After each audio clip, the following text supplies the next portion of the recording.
Hello दोस्तों, जय हिंद। उम्मीद आप लोग मस्त होंगे और अपनी पढ़ाई में व्यस्त होंगे।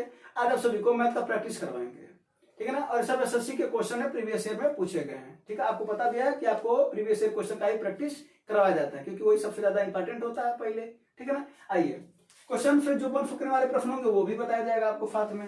चलिए पहला क्वेश्चन जरा देखिए। और पहला क्वेश्चन जिसको आ रहा है वो आंसर दें, और जिनको नहीं आ रहा वो सॉल्यूशन देखेंगे, ठीक है। और बाकी आप लोग भी लगाइए इसका, ठीक है। चलिए पहला क्वेश्चन देखिए।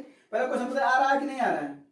क्या दे रखा है? tan square theta plus cot square theta minus sec square theta into, बताओ आ रहा है कि नहीं आ रहा है?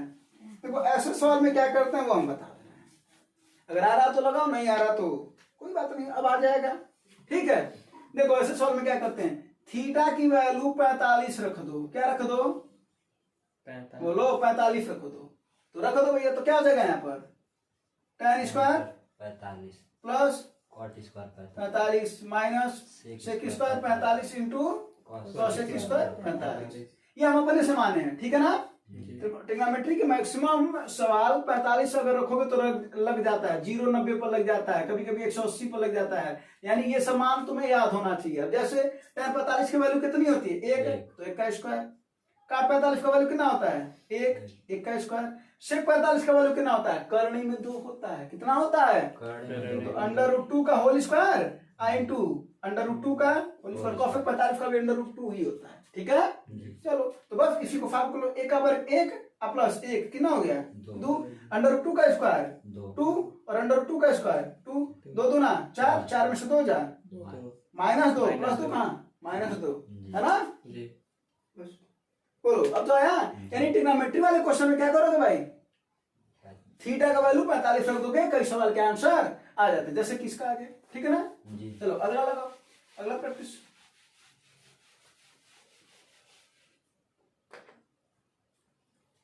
तालिका है, बहुत आसान चीज है, तो देख करके लगाने वाला है कि नहीं है? बताओ इसका आंसर क्या आएगा? बताओ आंसर, बताओ इसका क्या आएगा। ऐसे सवाल में केवल केवल पढ़ना होता है, जो पूछ रहा है बस उसी का आंसर देना होता है, बस। आ गया आंसर? कितना आया? 2:3। आप लोगों का भी आया होगा आंसर। देखिए क्या करा, पी द्वारा निर्मित चम्मचों की संख्या का, पी द्वारा कितना चम्मच है? 100 है। कितना है? 100। करा आर द्वारा निर्मित, आर द्वारा कितना भैया? 150 है। करा इसी का अनुपात बताओ। कितना आसान सा सवाल है ना। 50 दूना 100, 50 तिया 150, 2 अनुपात 3। बोलो कोई दिक्कत नहीं? हाँ नहीं। हाँ ऐसा प्रीवियस ईयर का क्वेश्चन है, ठीक है। हाँ आपको पता भी है प्रीवियस ईयर क्वेश्चन का ही कराया जाता है। चलो अगला फल देख लो। अगला सवाल बताओ आ रहा है कि नहीं आ रहा है? ये है 3D फिगर है ये, ठीक है। आयाम 88, 63 और 42 दे रखा है। लेड का आयताकार ठोस से 8.4 सेंटीमीटर व्यास वाले कितने गोलाकार लेड के शॉट प्राप्त किए जा सकते हैं? देखो आयताकार क्या बोला है? आयाम, ठीक है ना। आयाम देखो वॉल्यूम होता है, और ये घनाभ की बात कर रहा है। और घनाभ का आयतन होता है भैया लंबाई गुणे चौड़ाई गुणे ऊंचाई। घनाभ का आयतन होता है। बोलो अगला क्या, फिर क्या बनाया जा रहा है उससे? गोला। क्या बनाया जा रहा है भैया? गोला। और गोले का आयतन क्या होता है? 4/3 πr³। और एक चीज बता दे रहे हैं पिघलाने वाले सवाल में, अगर देखो घनाभ से क्या बनाया जा रहा है भैया? बोलो घनाभ से क्या बनाया जा रहा है? यानी साफ साफ बात कर रहा है, घनाभ से अगर गोला बनाया जाएगा तो एक बात बताओ किससे बनाया जा रहा है? घनाभ से। किससे बनाया जा रहा है? जैसे जब छोटे थे तो मिट्टी का खेल खेले होगे, है ना। तो मिट्टी को इतना लेकर के जब इतना ज्यादा होता तो उसी में छोटा छोटा गोली बनाओगे कि नहीं बनाओगे? तो वही पूछा जा रहा है कि उतना बड़ा मिट्टी है, मतलब इतना ज्यादा मिट्टी है, उसी में से कितना गोली बने, यही पूछ रहा है ना। तो इसका मतलब क्या हुआ? बड़े में से ना छोटे को बना रहे हो, तो है बड़ा कौन? घनाभ। छोटा कौन है? गोला। यानी संख्या बराबर क्या हो जाएगा भैया? घनाभ का आयतन बटा गोले का आयतन बटा गोले का आयतन, ठीक है। ये फल कई लोगों को नहीं आ रहा होगा, जिनको आ रहा भाई उनका तो आंसर आ गया होगा, है ना। अब आ जाएगा आंसर। घनाभ का आयतन क्या होता है? यहीं पर लिख चुके हो, लंबाई गुणे चौड़ाई गुणे ऊंचाई। कितना दे रखा है? लंबाई 88, चौड़ाई कितना दे रखा है? 63, यानी एक भुजा है और एक क्या है? 42 बटे गोले का आयतन देख लो भाई 4/3। पाई का वैल्यू कितना दे रखा है? बोलो 22/5 होता है ना पाई का वैल्यू, दे भी रखा है। हाँ? जी। और क्या कर 8.4 सेंटीमीटर व्यास व्यास व्यास अगर 8.4 है तो त्रिज्या कितनी हो जाएगी? 4.2। हाँ आधा होता है ना 4.2 सेंटीमीटर। तो आर का क्यूब है तो 4.2 कितनी बार? 3 बार ना। बोलो जी। अब अगर दशमलव हटाना है तो 1.2 2.3 हटाने के लिए ऊपर नीचे कितने का गुणा करना पड़ेगा? 1000। भाई 1000 का नीचे गुणा करने के दशमलव हट जाएगा, ऊपर करेंगे तो वहां पर आ जाएगा। बोलो अब कैलकुलेशन करना। 42 से 42 कट जाएगा है ना। जी। फिर 7 छक्के 42, फिर 3 दूना 6, ये कट जाएगा ना। जी। हाँ फिर उसके बाद फिर 22 चौके 88, 4 बार में कट जाएगा। 4 से ये 4 कट जाएगा, ध्यान दीजिएगा कि कौन सा कट गया है ना। हाँ फिर ये देखिए 7 छक्के 7 9 63 है ना।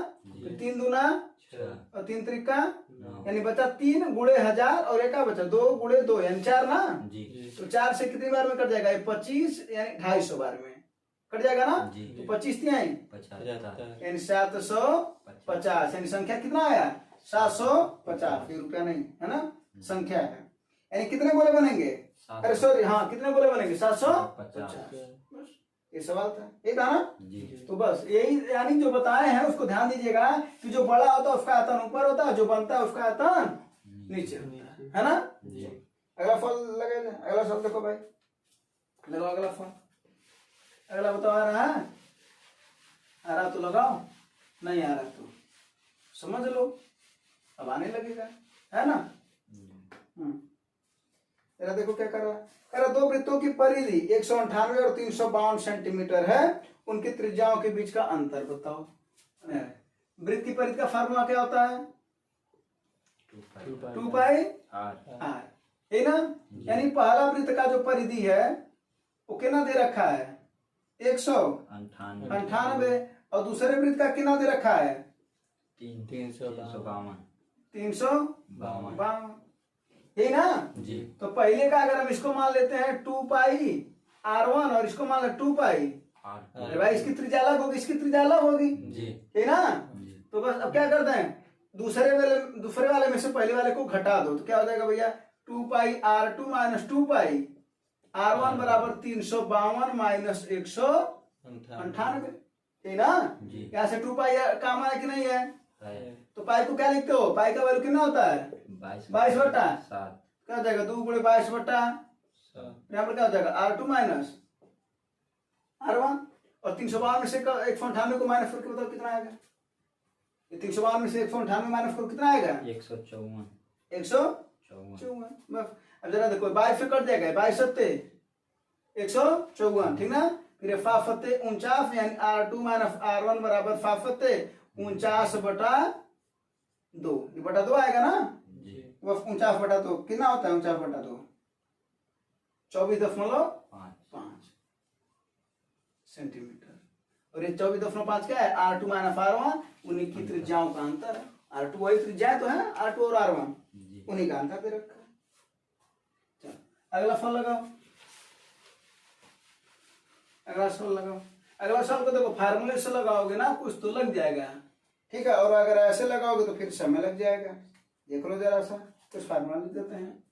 ए क्यूब प्लस बी क्यूब का फार्मूला क्या होता है? एक क्वेश्चन में प्लस बी, दूसरे क्वेश्चन में a square plus plus a b होता है।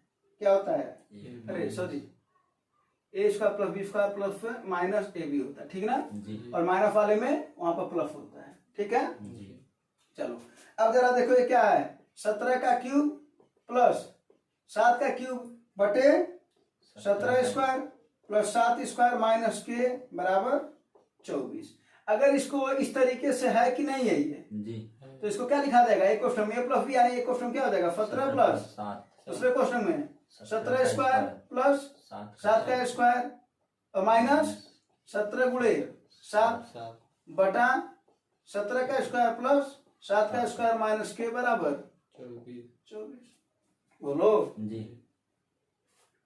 17 7 24 जी जोड़ना ना 17 7 24 24 से 24 कट गया, ये उधर चला जाएगा तो क्या हो जाएगा 17 स्क्वायर प्लस 7 स्क्वायर माइनस 17 7 119 बराबर ये उधर जाएगा तो क्या हो जाएगा 17 स्क्वायर प्लस 7 स्क्वायर माइनस के। अरे भाई इधर भाग दे रहा तो उधर गुणा करेगा ना। जी अब देखो 17 स्क्वायर से 17 स्क्वायर, कट गए 7 स्क्वायर से 7 स्क्वायर, कट गए माइनस से माइनस, कट गए के का वैल्यू कितना आया, 100 इसका आंसर कितना होगा, 119 कोई दिक्कत। नहीं चलो ये नहीं आ रहा था इसी में हम बता दी। अगला सवाल बताओ आ रहा है, अगला सवाल भी तो अलजेब्रा का जी है ना। जी हाँ जी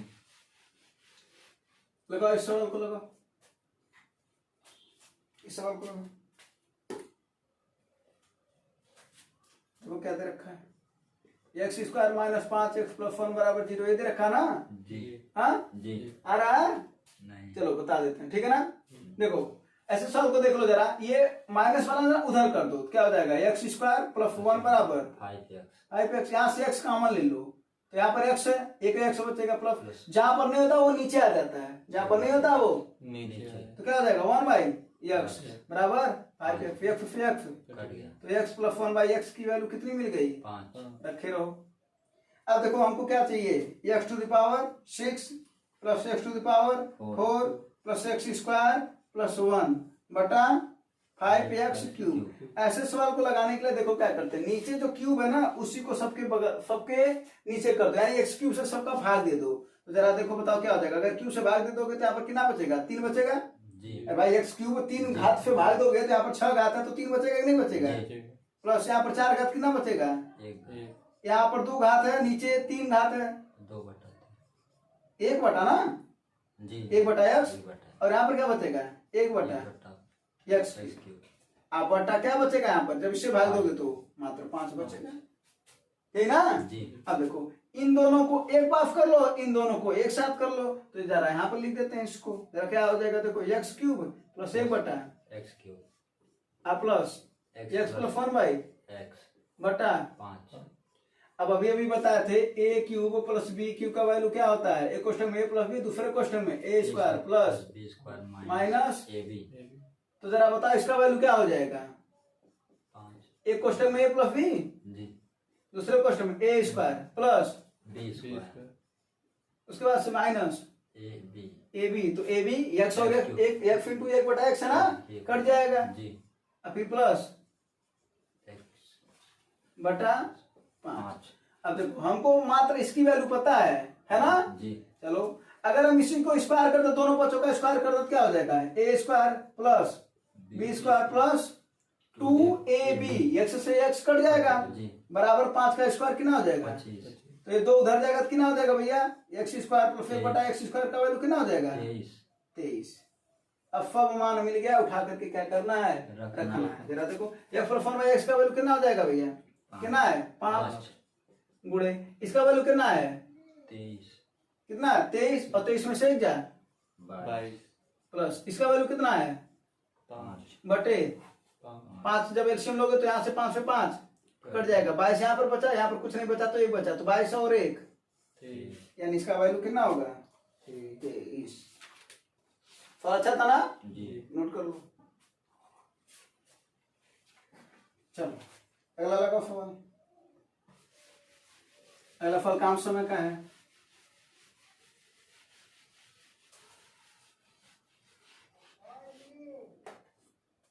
हाँ अगला फल देखो, अगला फल क्या है, कह रहा P और Q एक परियोजना को लगा रहा ना, जी हाँ लगाओ। P 15 दिन में कर रहा है, Q 10 दिन में कर रहा है, लगाओ इस सवाल को लगाओ। फाल आसान है, ठीक है ना, कोई बहुत बड़ा दिक्कत नहीं है इसमें। P 15 है और Q 10 है, तो जरा बताओ अगर इसका एलसीएम हो जाएगा तो कितना हो जाएगा 15 और 10 का एलसीएम 30। फिर इसकी क्षमता निकालेंगे तो कितना आएगा 2, इसकी क्षमता 3 एनपी की क्षमता 2, क्यू की क्षमता 3 और सवाल में जो करा भाई सुनते हैं, करा वे एक साथ कार्य करना शुरू करते हैं, अच्छी बात है। फिर क्या बोल रहा है 2 दिनों के बाद क्यों छोड़ देता, 2 दिन बाद ना छोड़ता है, 2 दिन तक तो किया होगा, अरे बोलो 2 दिन तो किया होगा, तो एक दिन में 2 काम करा और एक दिन में 3 काम करा, तो एक दिन में एक्चुअल में दोनों लोग कब कितना रहे हैं 5 काम, तो 2 काम में 2 दिन में कितना करेंगे 10 काम, अब एक दिन में 5 काम तो 2 दिन में 10 तो 10 काम हो चुका, बचा कितना 20 अरे भाई 30 था, जी। 10 हो चुका, बचा कितना? 20 20। कौन करेगा? पी क्यों छोड़ दिया तो कौन करेगा? पी पी करें की क्षमता कितनी है? 2 कितना आ जाएगा? 13 हाँ 13। 10 10 कार्य कितना दिनों में पूरा हो जाएगा? 10 ना। जी हाँ 13 कहाँ से होगा? ठीक है। जी अगर पूछा होता कि कार्य कुल कितने दिनों में पूरा होगा शुरुआत से लेकर अंत तक, यहाँ पर क्या पूछा? पी अकेले से इस कार्य को पूरा करता है जी ना? तो पी तब होगा 10, लेकिन अगर पूरा दिन पूछता तो 2 दिन पहले भी काम चला ना, और 10 दिन है तब कितना हो जाता है? 12 हो जाता है। ठीक है जी। अगला फल लगाओ, अगला फल देखो। 3 दिनों के दौरान ऐसे सवाल में भाई सबसे पहले ग्राफ को पढ़ा जाता है, और ग्राफ को पढ़ लोगे तो बहुत आसान फल हो गया, और ऐसे है भी ये। 3 दिनों का निकालना है, जेड का है, वो जेड का है। देखो तो तक हम डाटा लिखते हैं, सोमवार, मंगलवार और बुधवार का डाटा है। जेड का कितना है? सोमवार को 210 है, फिर 160 है, फिर 218। औसत बताना है। कर 3 दिनों के दौरान जेड द्वारा औसत बताओ। क्या कर दो? पहला तो तरीका यह है कि तीनों को जोड़ के 3 से भाग दे दो। क्या हो जाएगा? 8 6 1 7 1 8 2 1 3 2 5 बटा 3 जो आएगा 1 4 हो जाएगा, जी है ना? कितना देगा? 196 196, ये औसत हो जाएगा। एक और तरीका है, जो सबसे कम वाला है उसके पास फिक्स रहो, 160 हो गया। अगर हम इसके पास जाएं और कहें कि देखो भाई तुम 160 रुपया रख लो, मान लेते हैं रुपया है, नहीं वैसे क्या है, संख्या ना, पृष्ठ है, मान लो तो देखो भाई 160 पृष्ठ रख लो, बाकी हमको दे दो, तो कितना हमको देगा? 50 ही दे देगा। बोलो देगा कि नहीं देगा? फिर हम इसके पास गए, अब बोले देखो 160 तुम भी रख लो, इसके पास जब जाएंगे 160 तुम रख लो, बाकी हमको दे दो, तो ये कितना देगा? 0, कुछ नहीं देगा। इसके पास जाओ 160 मांग लो इससे, तो बाकी बचेगा कितना? 58 यानी 58, ये 58 दे देगा। तो कुल ले देकर के कितना दे दिए सब? 108। अब 108 हमारे पास एक्स्ट्रा हो गया, ये हम तीनों लोगों में क्या करेंगे? बांटेंगे, क्योंकि हम औसत बराबर करेंगे, तो तीनों में बांट करके तो औसत बराबर होता है ना। तो 3 को बराबर कर, तो 3 त्रिक का 9 और 3 छक्के, 18 यानी 36 बढ़ गया। तो माने कितना थे हम? 160 36 बढ़ जाएगा तो कितना हो जाएगा? 196 196। तो 2 तरीके से लगा सकते हो, है ना? जी। अगला सवाल लगाओ।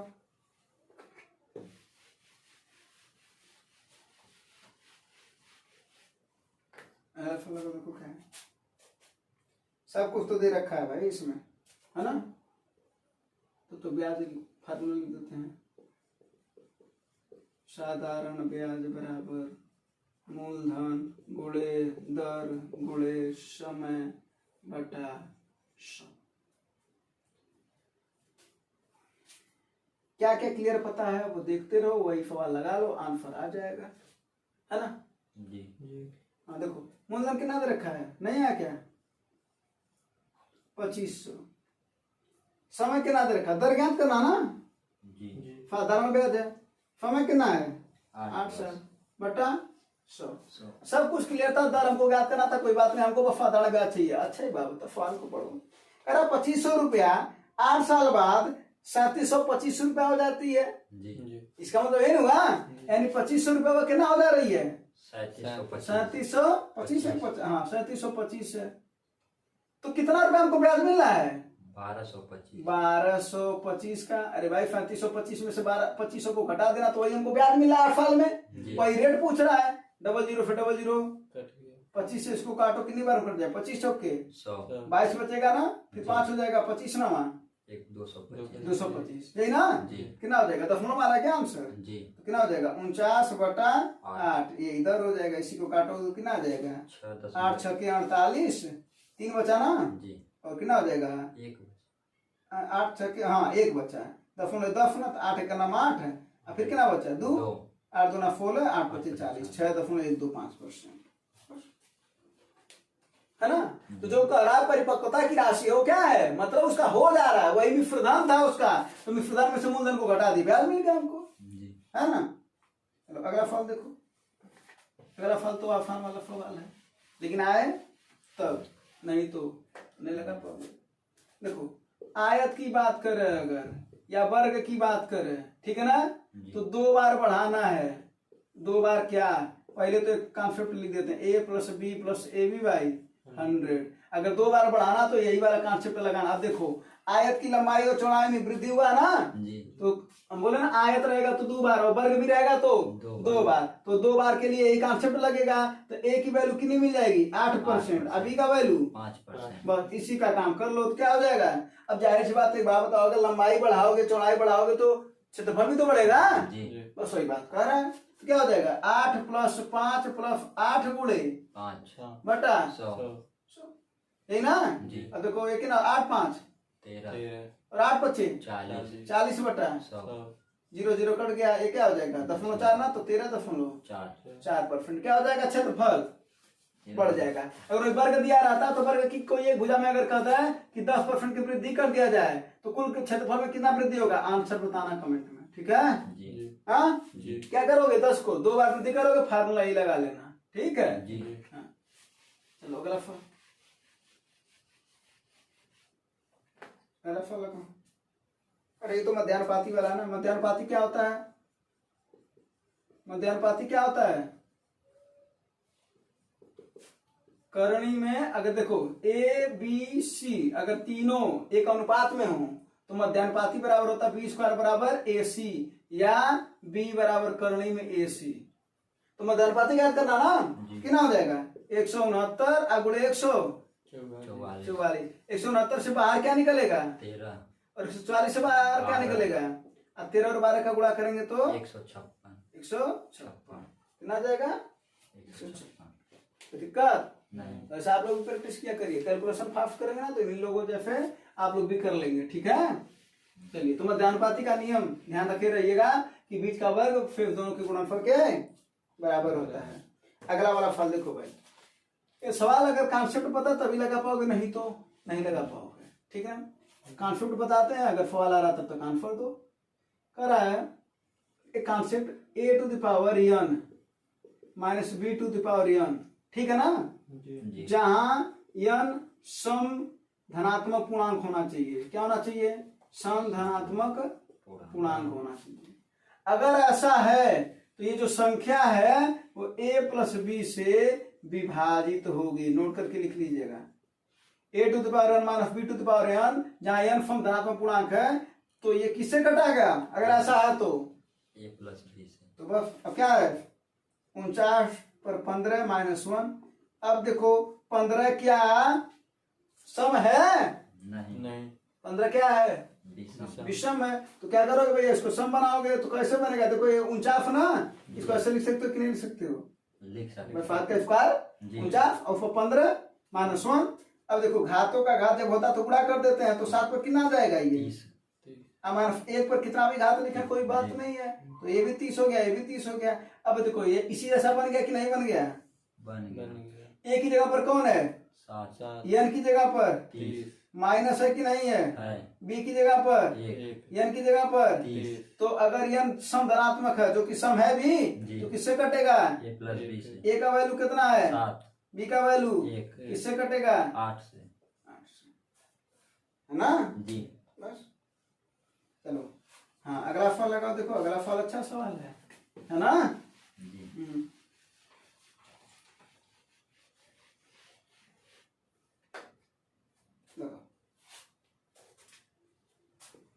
एक बेईमान व्यापारी है, क्रय मूल्य पर 12.5% हानि पर सामान बेचता है। 12.5% का मतलब क्या हुआ 1/8, उसको क्या हो रहा है हानि हो रहा है, यानी 8 में 1 क्या हो रहा है हानि हो रहा है। तो अगर बात करा जाए तो क्रय मूल्य कितना है यहाँ पर 8 है, क्रय कितना है 8। अब विक्रय कितना है यहाँ पर 7। तो 8 में 1 हानि हो गया तो बचा कितना 7 और 1 रुपया तो हानि हो रहा है। जी। तो जब हानि होता है तो विक्रय मूल्य कम हो जाता है ना, जी। तो हमारा विक्रय मूल्य घट जाएगा ना। और फिर यहाँ पर भी हुआ है, पहला लाइन क्लियर। जी। दूसरा कह रहा है 36 ग्राम के बजाय 28 ग्राम का वो यूज करता है वो, यानी बेचना चाहिए था 36, यूज कितना किया बोलो 28। 28। अब बात समझो इसका मतलब 36 अगर बेचा था तो उसमें लाभ उसका होता, और लाभ या हानि किसमें होता है? छुपा हुआ विक्रय मूल्य में। यानी 36 क्या हो गया? विक्रय, और 28 क्या हो गया? क्रय। इसी को फाल कर लो जरा, देखो 4 फते 28 4 9, 36 इसका अनुपात ले लेते हैं, ठीक है। जी। चलो अब देखो क्या करो, अब यहाँ पर एक लगा दो क्रमिक मेथड। कौन सा मेथड? यहाँ तक तो समझ में होगा ना। जी। क्रमिक मेथड लगा दो तो 8 फत इसका गुणा करना, 8 फते 56 यानी क्रय कितना आ गया? 56 अब देखो विक्रय कितना आ जाएगा यहाँ पर? फातनवा 63 बस 56 रुपया को 63 में बेच रहे हैं, फायदा हो रहा है कि नुकसान हो रहा है? फायदा कितने रुपए का? 7 रुपए बटा 56 गुणे 100 अरे भाई क्रमूल्य तो नीचे होता ना, जी। तो 7 8 56 100 बटा 8, 100 बटा 8 को क्या कहते हैं? 12.5 12.5% यानी 12.5%। ये इतना क्या हो रहा है? लाभ है ना? जी। हाँ जी। और इसको एक तरीके से और लगा सकते हैं, इस सवाल को एक तरीके से और लगा सकते हैं। जरा देखो कौन तरीका। देखो अगर बात करा जाए तो ए फार्मूला लगाते ये वाला a plus b plus a b by 100, जहां पर क्लियर है कि ए का वैल्यू कितना है? 12.5%, वो हानि चल रहा है ना। जी। बी का वैल्यू क्लियर किया जाए। अब एक बात बताओ, 36 के जगह पर 28 बेच रहा है, कितना उसको फायदा हो रहा है? 8 का। कितने में? 28 गुणे 100 कर लिया था, परसेंटेज आ जाएगा। जी। बोलो 4 दूना 8, 4 फते 28 यानी कितना आ जाएगा? 200 बटा 200 बटा 7 ये फायदा हो रहा है कि नहीं हो रहा है? हो रहा बस ए का वैल्यू कितना मिल गया? 12.5% माइनस में हानि है ना। और बी का वैल्यू कितना मिल गया? 200 बटे 7 इसी पर रख दो, क्या हो जाएगा? -12.5 प्लस 200 बटा 7 प्लस और माइनस का गुणा क्या हो जाएगा? फिर ए गुणे बी यानी 12.5 गुणे 200 बटा 7 अब बटे क्या है? 100 अरे 100 तो है ही। जी। बस ये 00 फिर 00 कट कट जाएगा। अब इसी को जब सॉल्व कर लोगे तो कितना आएगा? इसी को सॉल्व करके बताना तो कितना आएगा? अपने आप 12.5% का लाभ आएगा। इसको सॉल्व करके बताना, ठीक है जी। तो दोनों मेथड सीखे कि नहीं सीखे? जी। हाँ जी। कैलकुलेशन करा करिए, ठीक है। अगला सवाल तो देख करके आंसर बताने वाला है, इसका बस एक नोट होता है, बताओ इसका आंसर आ गया होगा, है ना। जी। हाँ क्या होता है ये? करा दो संख्याओं का एचसीएफ मतलब महत्तम समापवर्तक, जी। है ना। जी। हाईएस्ट कोएफिशिएंट फैक्टर उसको बोलते हैं अंग्रेजी में। क्या करोगे अंग्रेजी जान करके? हाँ दो संख्याओं का एचसीएफ कितना है? 12 है। फिर क्या बोल रहा है? एलसीएम कभी भी कह रहा नहीं हो सकता है। कौन सा? कौन कह रहा है? एलसीएम कभी नहीं हो सकता है। अब एक बात बताओ, हम बताए थे कि जो महत्तम होता है वो संख्याओं में ही होता है, तो महत्तम से सभी संख्याएं कटनी चाहिए। तो जरा देखो 12 से 72 कट रहा है कि नहीं कट रहा है? कट रहा है। यानी 72 हो सकता है। 60 कट रहा है। 90 नहीं 84 कट रहा है। आंसर कितना होगा इसका? 90 कितना होगा इसका आंसर? 90 लिखना होगा, कोई दिक्कत है? नहीं। हाँ नहीं। अब कोई सवाल और बचा हुआ है? एक एक और है ना। जी। हाँ चलो अब ये लास्ट सवाल है, चलो आ जाते इस सवाल को बताते हैं। देखो क्या कर 3840 रुपया है। कितना है? 3840 कह रहा है पहला छूट है 30% का, एकल छूट है। और दूसरा है पहले 25% का और फिर 5% का। कह रहा इन्हीं दोनों के बीच में अंतर कितना है? अब हमको तो साफ साफ दिख रहा है बराबर है ना, लेकिन ऐसा है नहीं। ये 30% का एकल छूट है और यहाँ पर 25 और 5 का क्रमिक छूट है। तो क्रमिक वाले का वही फार्मूला लगाते हैं, a plus b plus a b by 100। जरा लगा दो भैया, क्या हो जाएगा? -25 छूट का मतलब -1 होता है। जी।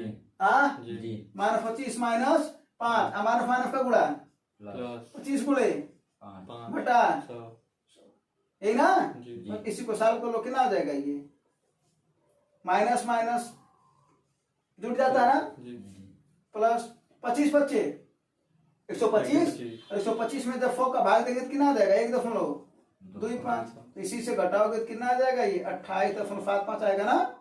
जी। हाँ जी। अब बताओ ये 30% है एकल छूट और ये रियलिटी में आया कितना? दिख तो रहा 25 और 5, लेकिन रियलिटी में है कितना? 28.75। तो अंतर कितना है? 30 में से 28.75 घटा दोगे तो अंतर कितना आएगा? बोलो। 2.75 2 कि 1.25? 1.25 आएगा अंतर। अरे भाई 30 एकल छूट है और ये है 28.75, तो इन दोनों का अंतर कितना आएगा? 1.25, यही ना? जी। तो क्या कर लोगे? 3840 का 1.25% निकाल लो, 0 से 0 कट जाएगा। अब इसी को सॉल्व कर लो तो कितना हो जाएगा ये बताओ। अगर ये दशमलव हटा देंगे तो नीचे 100 का गुणा करना पड़ेगा ना। 25 बचे, 125, 25 चौके 100, 4 से कट जाएगा ना ये। 4 9 36, 2 और 4 छके 24, यही ना? 5 दूना 10 और ये कितनी बार में कट जाएगा? 48। कितना है? 48 रुपये। तो ये सब सवाल थे कुछ जो बताने थे। ये सवाल इंपॉर्टेंट है, एसएससी में पूछा गया है सवाल ये, ठीक है ना? चलो उम्मीद है ये बातें सब समझ में आया होगा। धन्यवाद, जय हिंद।